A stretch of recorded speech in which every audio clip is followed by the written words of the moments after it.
moving like an old man. Still getting used to this camera thing again. My setup is not optimal. This is a VR to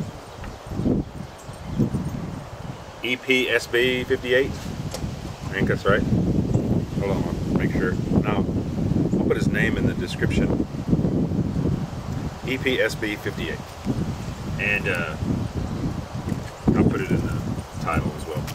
But Pipehead OR commented on my last video and suggested this dude and some others, and I subbed those guys. Still working on this BRG mixture. I mean, I just have so much Sutliff.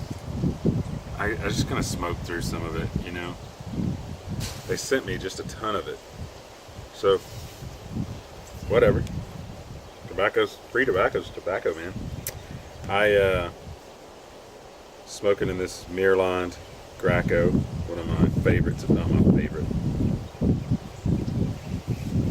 And then, so he asked 2 questions, and I was just going to give my thoughts on those 2 questions. First question is, do you use pipe filters? And the short answer is no, but there are occasions when I do use pipe filters.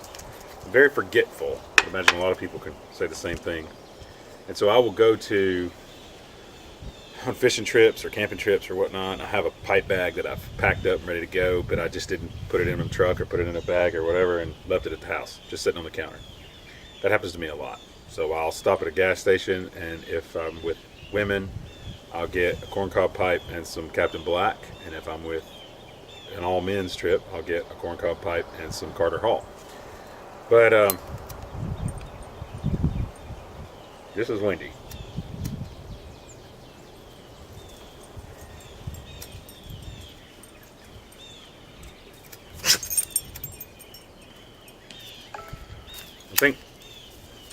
I know we're going to get some storms today, so the wind's kind of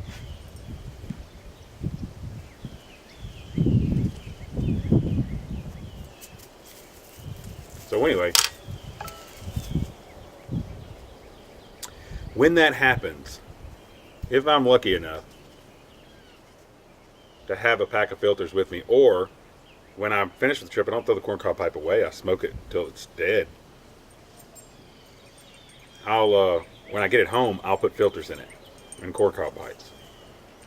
But I don't use. I immediately throw the paper filter out. It's not that I don't like the paper filter. I'm getting blown up.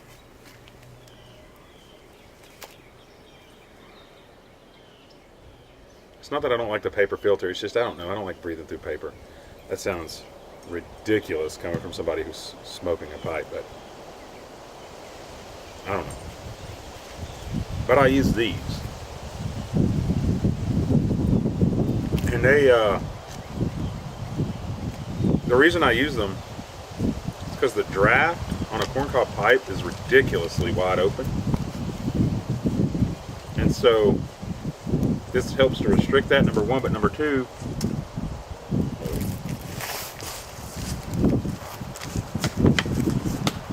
when you get to the end of the bowl, you don't suck bits up into your mouth, you know.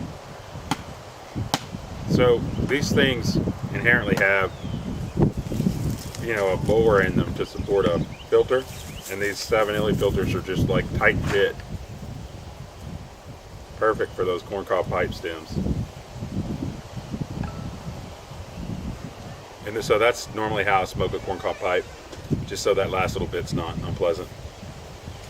And then, but just in a standard briar pipe, I don't use a filter. Most of those are drilled. They don't even support a filter, but even in my Savinellis and stuff, I don't put a filter in them. The bore is just smaller than a corncob, so it's not. And I think the reason is because that little piece, that little wooden piece at the end of the corncob is cut at an angle. And I think it's just so wide open. And down at the bottom of the bowl like that, I don't know. Second question, do I smoke a bowl down to the very bottom? I think that has a lot more to do with, one, the type of tobacco you're using, and two, your cadence or your tempo. When you first start smoking a pipe, for sure, you're gonna have a lot of wet bowls at the end. And Sam's playing football in the back. He's sick today, and this is his sick, but he did have a fever, so I couldn't send him to school. So anyway, you start smoking wet right off the bat, you know, and so the bottom of your bowl is going to be, you're going to get gargling and stuff, and your bowl's going to be real gooey at the bottom. But as you continue to smoke, you'll kind of like lock in a rhythm, and once you do, you'll be smoking dry and cool, you know. And when that happens, you just run out of tobacco. I remember I've been smoking since I was 18 years old, right? I mean, not heavy, but just as a hobbyist.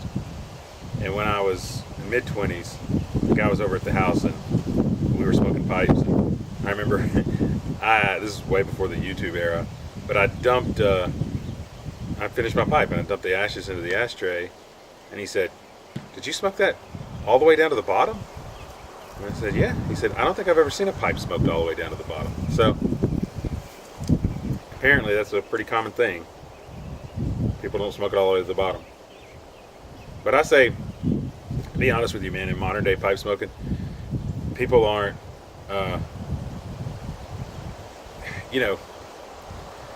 20 years ago, when I would sit down and talk to old men, I was young and I wanted to know more and more about pipe smoking. You know, they were just religious about their cakes and the care of their pipes. And nowadays, to be honest, with high availability,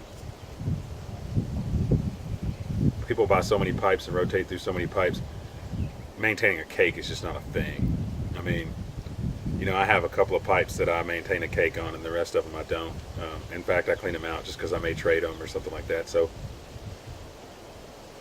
it's burning to the bottom is not all that important, especially if you're cleaning your pipes anyway. If you're not enjoying that last little bit, I mean, just dump the last third of the bowl. It's not like a shameful thing. Apparently, most people do it, or they did in the early 90s.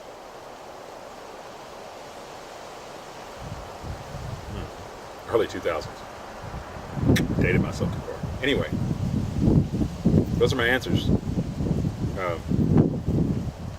I don't recommend beating yourself up over the last third of the bowl, because once you lock your cadence in, or your rhythm, and you're smoking cool and dry, you're just going to run out of tobacco, and that'll just be that. You know, it won't be like a achievement. It'll just be like, oh, dang, I'm out of tobacco. You know, that's just how it goes. God bless you, and I hope you have a wonderful day.